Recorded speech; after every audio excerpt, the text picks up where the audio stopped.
So thanks a lot also for inviting me here in this very interesting conference. I'm going to present a let's say broad research project on minimum wages in Europe, because as Herwig said, we should go beyond a bit let's say the basic figures that we are used to look at groups of workers as he did, look at the sectoral dimension, and also look at countries that do not have a statutory minimum wage but have sectoral minimum wages. These like Germany, which has been in the debate, but other countries, especially if we want to talk about, let's say, a EU minimum wage. The incoming president of the European Commission in 2013, last year, he said that we need a European minimum wage, a legally compulsory minimum wage in the Eurozone member states. But interestingly, the leader of the leftist union in Italy, the CGIL, answered the day after, said, no, I don't agree. This proposal would weaken the collective bargaining system. So it's quite curious that the leader of the leftist union is against a minimum wage and against a European minimum wage.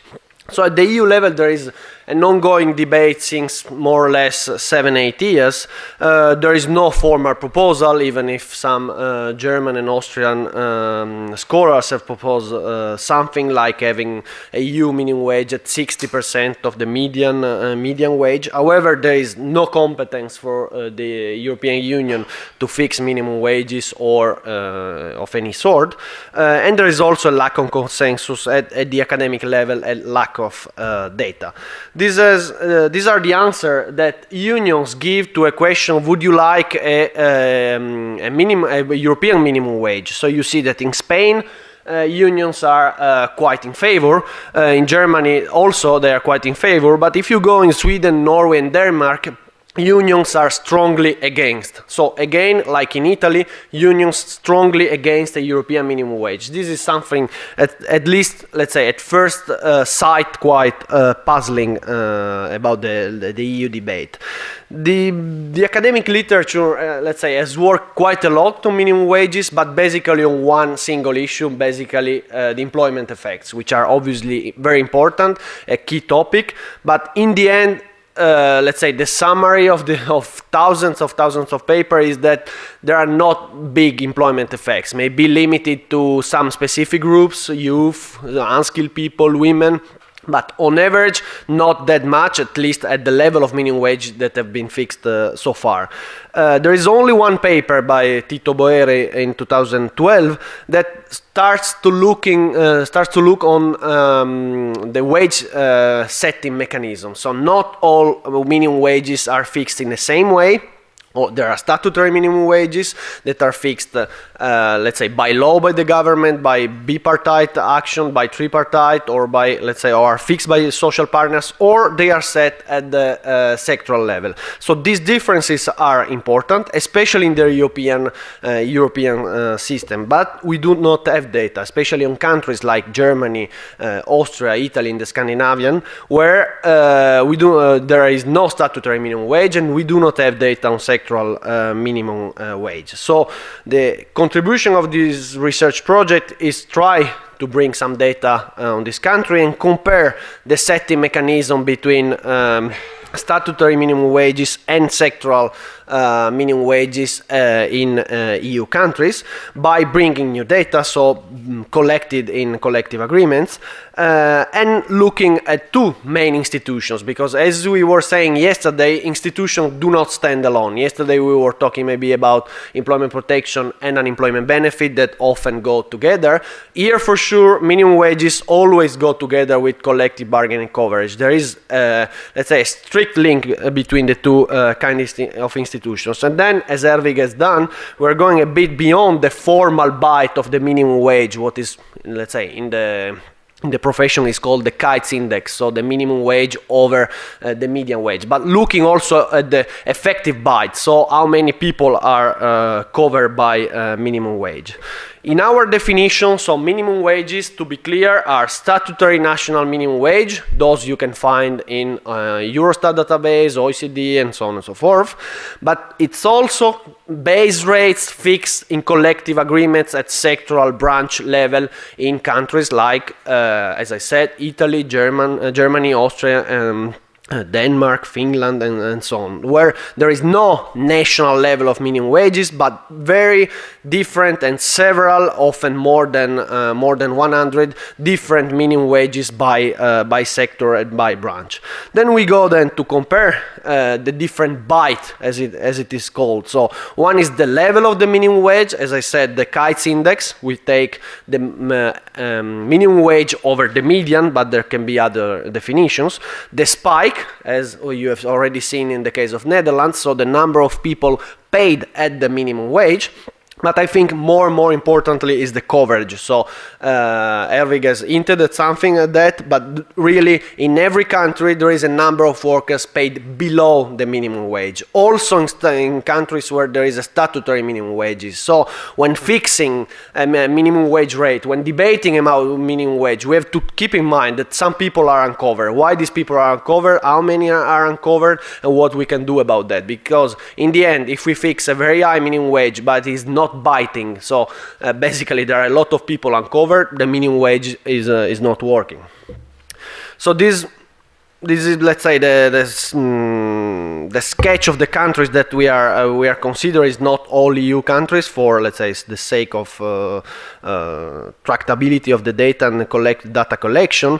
But so we divide into two groups. So countries that have a national statutory minimum wage, UK, Ireland, or Poland, or countries that have sectoral or occupational minimum wage, notably so Austria, Finland, Denmark, Italy, Germany, and Cyprus that has so occupational minimum wages. So you find, and then according to the level of collective bargaining coverage. So you find in the bottom left end of the table, you find countries like UK and the Eastern European countries where there is a statutory minimum wage but low collective bargaining coverage. On the other end of the table, you find countries without a statutory minimum wage but collective bargaining, high collective bargaining coverage, like Austria, the Scandinavian, and Italy. And then you have some countries like France and Belgium where you have both, so a statutory minimum wage but high collective bargaining coverage. What we think, and what the literature, let's say especially more industrial relation literature has posited so far, is that the two systems might provide equivalent protection. So either you have low collective bargaining coverage but a statutory minimum wage, or you don't have a statutory minimum wage and you have high collective bargaining coverage. So you need at least one of the two. If, for instance, you look here at Germany, Germany was in the high collective bargaining coverage until, I would say, 10 years ago or even less, then started shifting, and so also the debate in Germany started to change. So unions were fiercely against a minimum wage, and now they were the main proponents of a German minimum wage that is going to take place, so as of the 1st of January next year.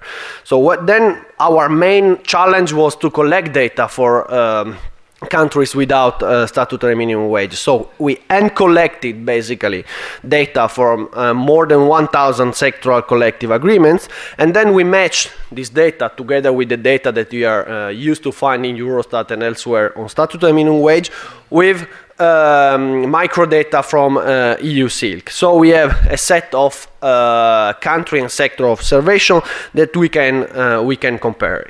Here is a visual example of Poland and Germany, so two neighboring countries, but with very different, so far, because it's going to change next year, but very different wage fixing mechanism. So here is a bit hidden, but you find the minimum wage rate for Poland and the wage distribution. So you find that even in Poland, not so much, but there are some people not covered by the minimum wage. But you see in Germany, so there is a wide set of minima and a much fatter tail. So more people uncovered, paid below the minimum wage. So here I'm not going to show you tables of regressions. I'm just giving you the big pictures, and then detailed results can be found in the papers.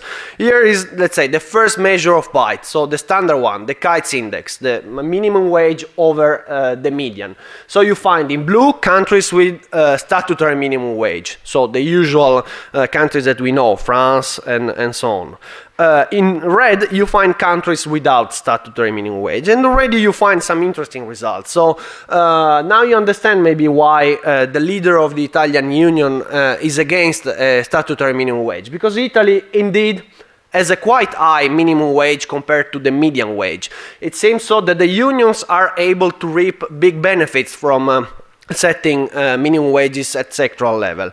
Then you find so very different outcomes across countries, but you see that countries without a statutory minimum wage fare pretty well. So it's not the far west. If you look at Eurostat table, you see that France, Spain, Poland have a statutory minimum wage, and Italy, Germany have none. But it's not the far west, and not at all. You see that in Italy, apparently, in terms of level of the minimum wages for workers is pretty good. However, if we look at the number of people paid below the minimum wage, we see that there is a big share, especially in some countries, and especially in countries without a statutory minimum wage. So you see that in Italy, yes, the level in terms of the median wage is very high, but also the number of people paid below minimum wage is very high. So around 13%. In Germany is around 9%. But even in France, where there is a statutory minimum wage, there is a non-negligible share of people paid below the minimum wage. How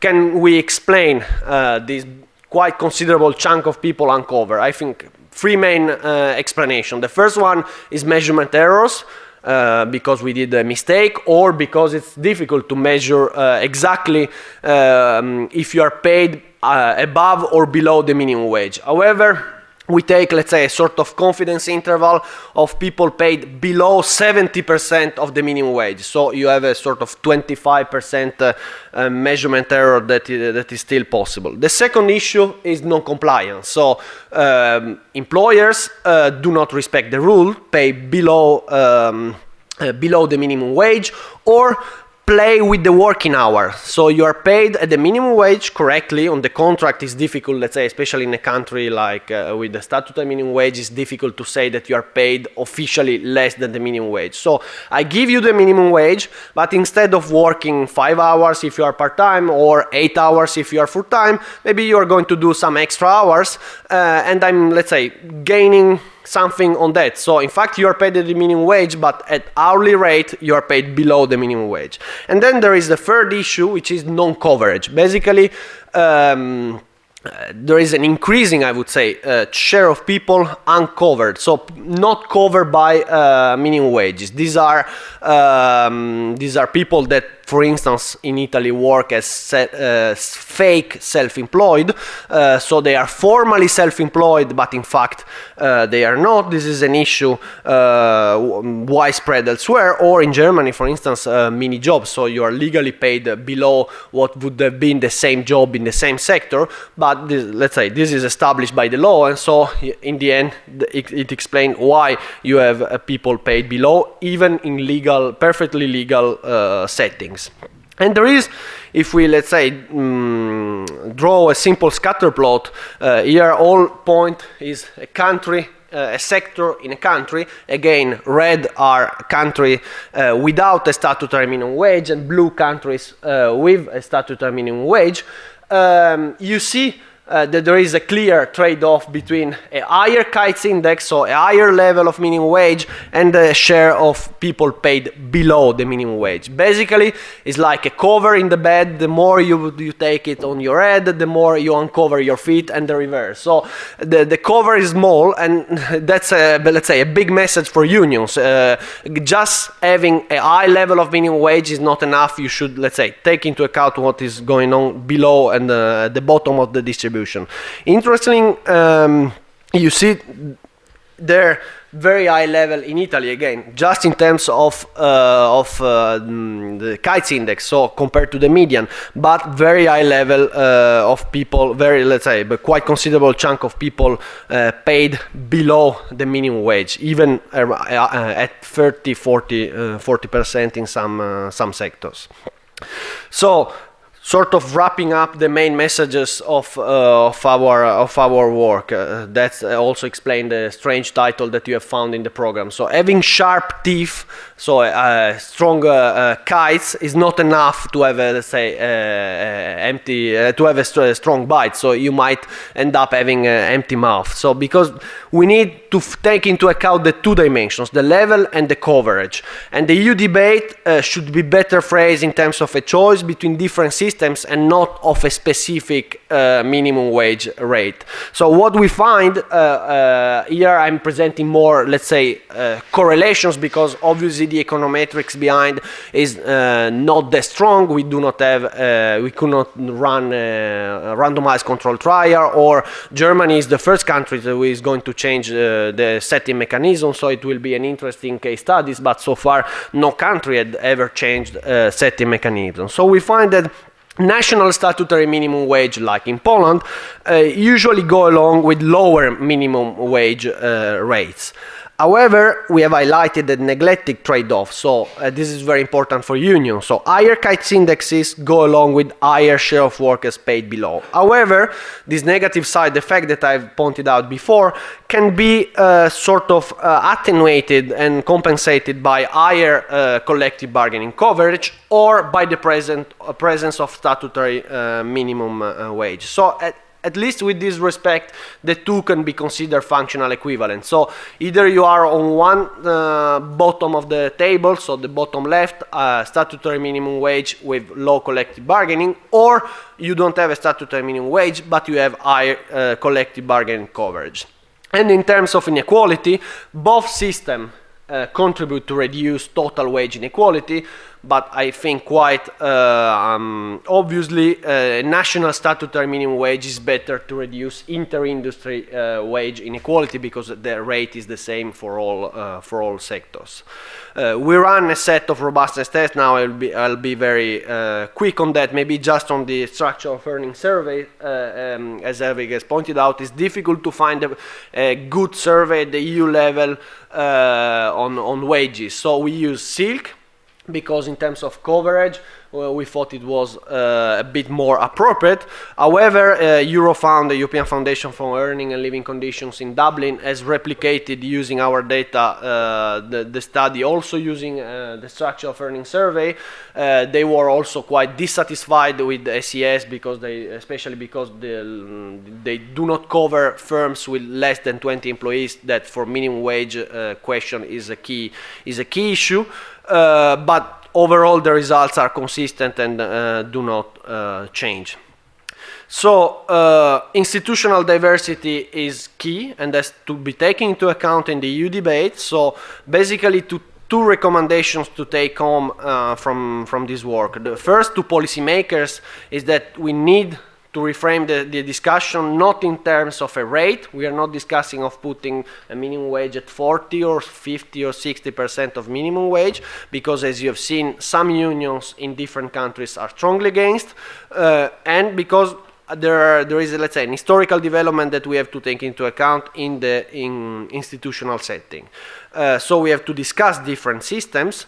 The two can be in with some respect, a functional equivalent, but as I said, there is a key issue of non-coverage, and this has not been discussed enough, I think, in academia, but also among policymakers. So how do we cover these people in the minimum wage? And this is strictly linked with what we were saying before, duality. Again here, duality. Italy, you find the insiders that have the minimum wage, it's relatively high.